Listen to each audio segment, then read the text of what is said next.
Hi there guys and welcome to today's video. Today is my first video in quite a while, as many of you will know. My last one was Hibs Celtic, the team just behind me, who have also just appointed their new manager, well reappointed should I say, Brendan Rodgers on a 3-year deal, starting from today of course, back at Celtic Park from where he was manager for 3 years, well almost 3 years, and securing 2 trebles and a half, practically securing the league and a League Cup in it. So doing really, really well in his time at Celtic, and with Celtic defending a treble going into next season, it will be very interesting to see how he does. But unfortunately, for my sake, he hasn't brought the weather from his holiday in Mallorca to Glasgow, because as I think you can clearly see, I got quite soaked from on my way to Celtic Park today.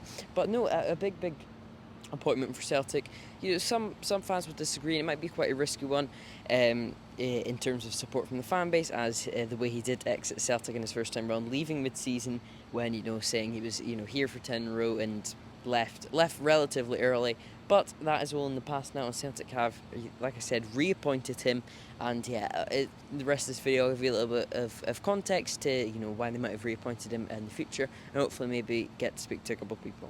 Yeah, Ange Postecoglou, who of course delivered a treble last season and the season before that a double, impressing almost all Celtic fans, well all of Celtic fans and almost all of Scottish football fans, as many expected him to, well some expected him not to last until Christmas, but he definitely surpassed that.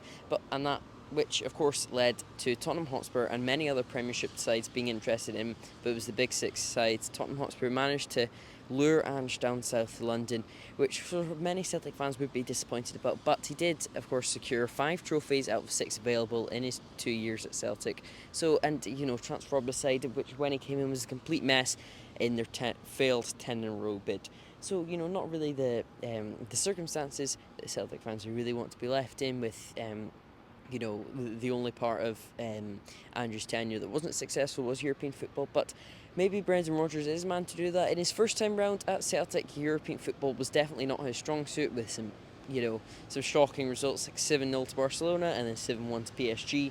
So not the best results, but also getting some other good results, as well as a 3-3 draw against Manchester City at Celtic Park, I believe 6-7 years ago now, and then after that I believe getting another draw at the Etihad, going down to Manchester, which is no easy feat.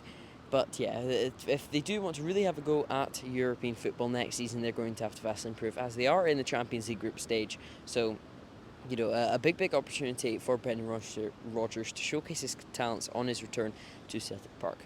But a couple of signings that Brendan Rodgers might make is Mohamed Elyounoussi, who is available on a free after leaving Southampton. He did in fact used to play for Celtic only 2 seasons ago in that disastrous 2020-21 season, and he was one of the star players in that squad that year, and also was on loan to them the season before. So he's definitely an option, and when he was asked about it, he said, we will have to see. He did enjoy his time there.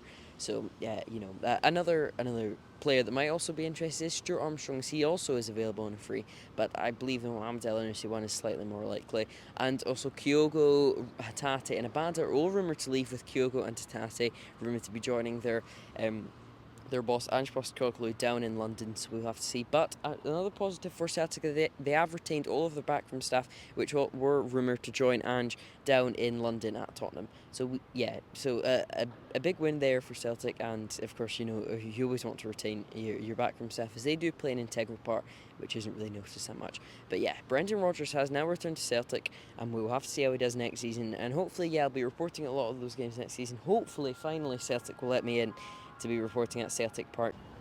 So Brendan Rodgers being unveiled as Celtic manager today, do you think that's a good appointment from the club itself? Yeah, I do, definitely. If you had asked me 3 years ago, I would never have said that he was going to return under the circumstances that he left. But I was looking through the short list of managers and who are available out there. There was talk of the guy from Bodo Glimt.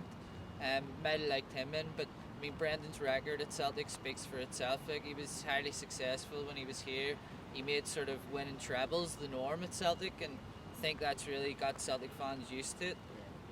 He was a good appointment in terms of what he's done in the past, but I think his success in future is definitely sort of going to be modelled on how well he does in Europe.